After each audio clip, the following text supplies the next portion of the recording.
Hey guys, welcome to NPC. Last week we talked about the first-party characters that I would like to see in Smash Brothers, and this week I promised we'd look at the third-party characters that I'd like to see in Smash Brothers. This week is also the week of E3. We'll talk about that next NPC. I might talk a little bit about E3 during my Let's Plays that appear throughout the week, but we'll do a major thing about it next NPC next week. So third-party characters in Smash Brothers. Ever since Smash Brothers Brawl, third-party characters are now available to join Smash with Solid Snake, Sonic the Hedgehog, Mega Man, Pac-Man, Ryu from Street Fighter, Bayonetta, and Cloud from Final Fantasy. So it's pretty crazy how many characters have been in Smash that are third-party characters. And the rules don't seem super set. I would have thought it'd be something that a character that has to be really important to like the history of Nintendo, or at least Nintendo console, and yet you have Solid Snake on there. I mean, yes, he's been in a few Nintendo games, but when you think Solid Snake, you don't think of Nintendo. Cloud is the same thing. Cloud I kind of understand because he's so iconic to Final Fantasy as a whole, so he's just important to the video game, like, history of video games in general. So, kind of cool. I actually thought Chrono would have been a better choice for Square, not Cloud, but I mean, Cloud is definitely more iconic overall, but I think Chrono is more iconic for Nintendo specifically with Square. So anyways, there's some rules, I guess, to hear. In my opinion, they should be something somewhat important to, like, Nintendo consoles. I do break that rule already in this list, so whatever. Some of these are totally viable. Some of these I know I'm not gonna see them in a Smash, but this isn't the list of characters that should be in Smash. This is the list of characters I'd like to see in Smash, so I wouldn't be surprised if maybe only one of these would ever be in a Smash Bros. Game. But let's go through. And the first one is an obvious one. I think this is the most likely one to ever happen, hopefully, and that's Geno from Super Mario RPG. This has been teased like crazy. Now Geno appeared in Super Mario RPG, so you'd think he's a first-party character, but he's not. He's actually third-party. He's owned by Square Enix. So is Mallow, and I think most of the other regular Mario characters from Super Mario RPG are owned by Square Enix. But Geno is the character we all want. His moveset would be incredible. I mean, he uses, like, rocket arms, laser beams. He transforms into a cannon. He's just super cool, and he's been teased so much to be in Smash. In fact, he's a costume in Smash Brothers. And to be honest, even if, let's say, we don't get Geno, can we at least get some more Mario RPG stuff? Some music, a level, something. Even if he's in the background or assist trophy, something better than just a costume for the Miis. Get Geno in there somehow, some way. Mario RPG, and to be honest, even like Paper Mario and Mario and Luigi need to be represented. The RPG Mario games are fantastic and need to be represented in Smash a lot more. And now that Mario Kart and like other Mario games have been represented, it's time for this type of stuff. So bring Geno in. I'd love to hear the Mario music and play with Geno and just, it'd be incredible. Number 5, Shovel Knight. I'm breaking my rule right there hard and fast because Shovel Knight isn't important to a Nintendo console specifically. In fact, the Nintendo version of Shovel Knight is the only version that doesn't have a guest character. The Xbox version had the Battletoads, and the PS4 version had Kratos from God of War. But Shovel Knight is an incredible character, and one of the best characters I've seen in video gaming in a long time. And this is just my personal bias and love for Shovel Knight. Shovel Knight has quickly become one of my top 5 favorite games ever. And Shovel Knight has so many cool abilities and things he could use.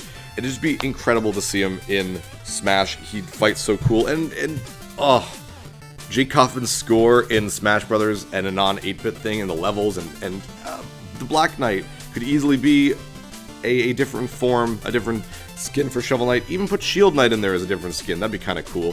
Or a background character. Shovel Knight is just an incredible character from an incredible game. I'd love to see him in Smash Brothers. Number 4, Bomberman. Bomberman is actually one of the characters I've been wanting to see in Smash since Smash Bros. Brawl, since the whole third-party thing happened. Bomberman, back then, was Hudson. Now it's Konami. But Bomberman fits, I think, so well in Smash, despite the fact that I don't really know a lot of moves he'd be able to have, because he throws bombs, and kicks bombs, and lays more bombs. I haven't played a lot of the Japanese-style Bomberman games. I'm used to the traditional, like, here he is in a grid and da-da-da. But there's a lot of games that came out later for the N64, and there was a couple for the Super Nintendo that never reached North American shores that show Bomberman doing other things. He has different abilities. So I think Bomberman would be really cool to see in Smash Brothers. He's just adorable, too. He really looks like he fits in. Do you know what I mean? Like, look at that adorable look.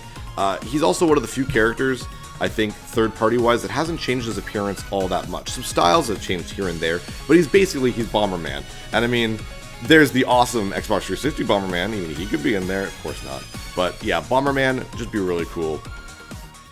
Number 3, Banjo and Kazooie. This is one of those that I know will never happen, even though it's perfect.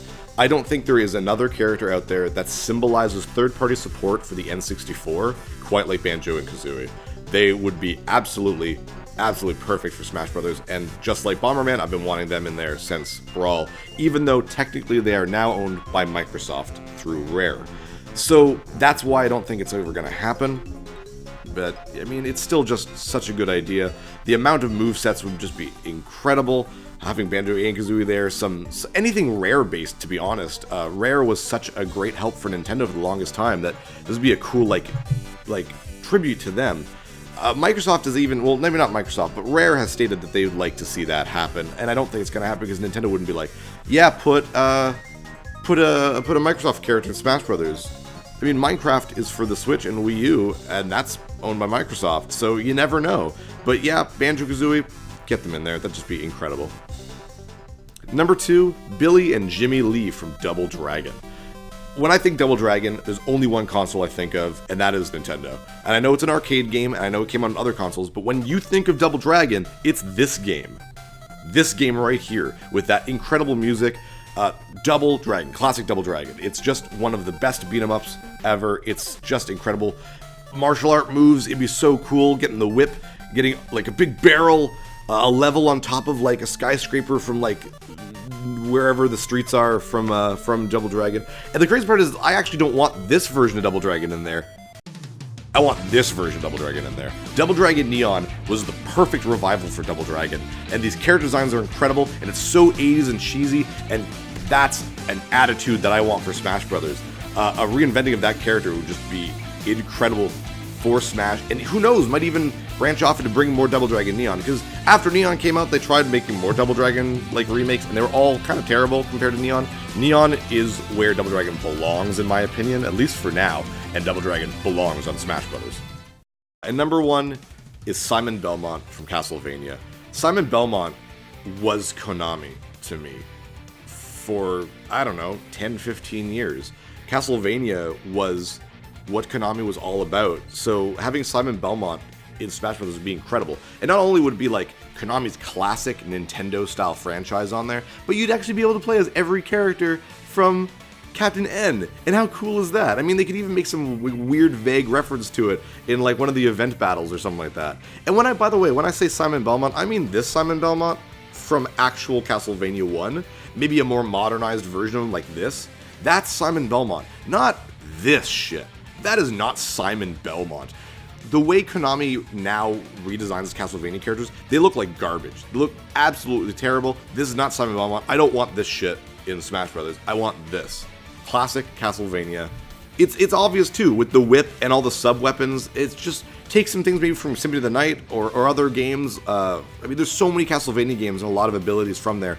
Simon could easily just use things from that. And I mean, how hard would it be to change Simon to another Castlevania character like Trevor Belmont or whatever Graves, I forget his name, from Circle of the Moon, just as a quick palette swap or skin change. Pretty easy, I think.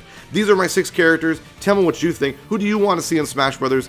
Are there some realistic looking nominations that I missed, or are you the type of person who just want to see like Goku and Superman in Smash Brothers? I don't think there's anything wrong with that, even though it'll never happen. Because I mean, we all want to see our favorite characters in there, because that's what Smash Brothers is all about. Anyways, I'm Phil in the Blanks. Thanks for tuning in for NPC, and I'll see you guys next week where we cover E3. Take care, guys.